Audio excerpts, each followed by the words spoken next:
Let's talk about the political realignment nobody in the media wants to admit is happening because it blows up their favorite storyline. They want you to believe Black voters are a permanent voting bloc, like we're a subscription service, like we owe Democrats our vote forever because they show up every 4 years, say the word racism 3 times, and then vanish until the next election.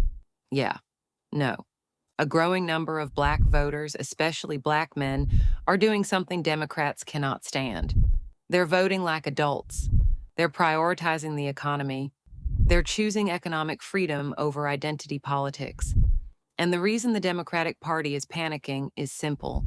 Their currency has always been fear. But fear stops working when people start looking at their bank account, their neighborhood, and their kids' future.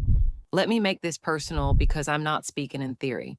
I wasn't raised with a victim mentality. My mother raised 3 children as a single mother in the hood without ever going on public assistance. Not because she had it easy, because she had pride, because she had grit, because she refused to be owned by a system that hands you a check and then hands you a ceiling. She started a small business with $35. 35, not a grant, not a government program, not a nonprofit initiative, $35 and a backbone.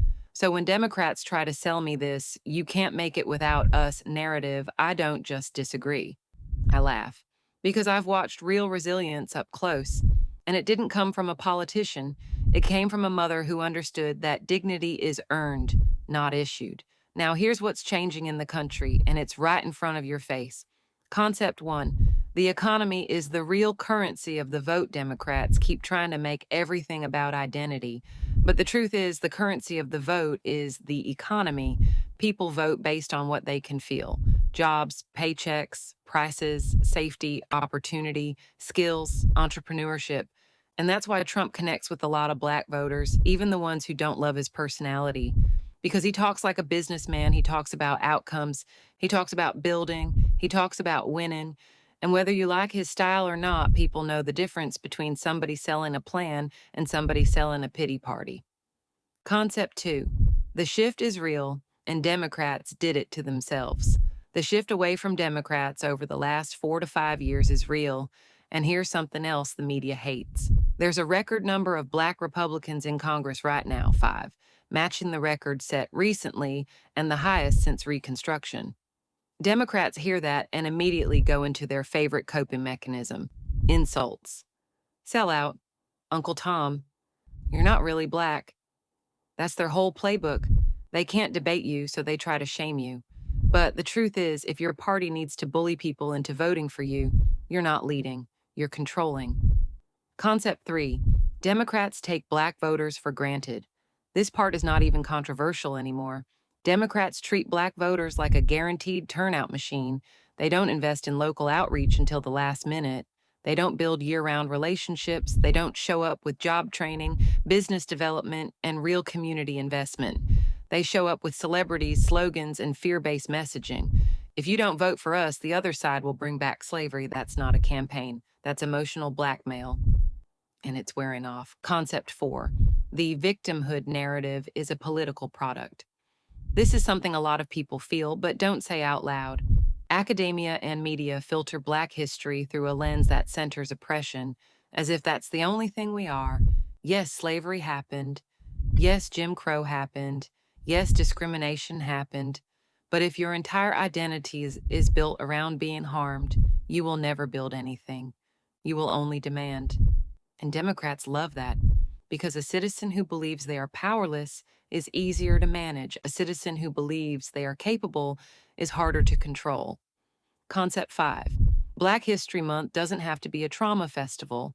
There's a push to shift Black History Month away from a nonstop oppression narrative and toward a triumph narrative: military valor, economic contribution, achievement, leadership. Let's talk about the 1st Rhode Island Regiment, the Buffalo Soldiers, the 54th Massachusetts. These were not victims, these were warriors. They fought, they built, they served. They proved themselves when the country didn't even fully recognize them. That's the story that produces confidence. That's the story that produces builders. Concept six: conservative values have always existed in Black households. Here's the paradox: the left refuses to admit Many Black Americans were raised in conservative Christian homes with traditional values: faith, family, work, respect, character, personal responsibility. That's not white culture. That's not colonialism. That's survival and stability. And it's why the left's messaging feels so fake, because they'll tell you they're defending Black families while pushing policies and narratives that weaken family structure, weaken accountability, and glorify dysfunction as authentic. Concept 7: the welfare state critique and the Great Society fallout. Yes, it's controversial, but it's part of the conversation. The argument is that Great Society welfare programs created incentives that damaged the Black family structure, increased single parent households, and disrupted a self sufficient Black economy that existed before. Now, let's be clear: people needed help. Nobody is saying people didn't struggle. The question is whether the help came with strings that quietly punished marriage, rewarded dependency, and replaced community institutions with government programs. Because when the government becomes the provider, the government becomes the parent. And that's not empowerment, that's management. Concept 8: the sellout label is used to enforce conformity.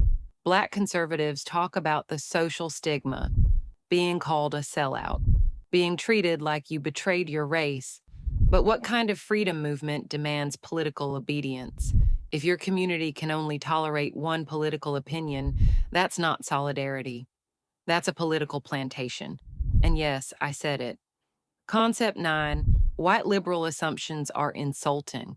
This part is always my favorite because it exposes the soft bigotry that hides behind compassion. White liberals love to talk like they understand Black life better than Black people. They'll tell you Black Americans can't get IDs. They'll tell you we're helpless. They'll tell you we're permanently oppressed and need them to translate the world for us. Meanwhile, my mother started a business with $35. She raised 3 kids without public assistance in the hood. So don't tell me what Black people can't do. Tell me why your party benefits from pretending we can't. So, where does Trump fit into this? Trump represents a victor narrative, not a victim narrative. He talks about winning, building, creating, producing. He's not perfect, but he's not selling Black Americans a permanent identity as the harmed. He's selling a future where you can own something. And Democrats hate that because it competes with their business model. The Democratic Party doesn't fear Black conservatives because we're wrong. They fear us because we're free, and free people don't vote out of fear. They vote out of self-respect.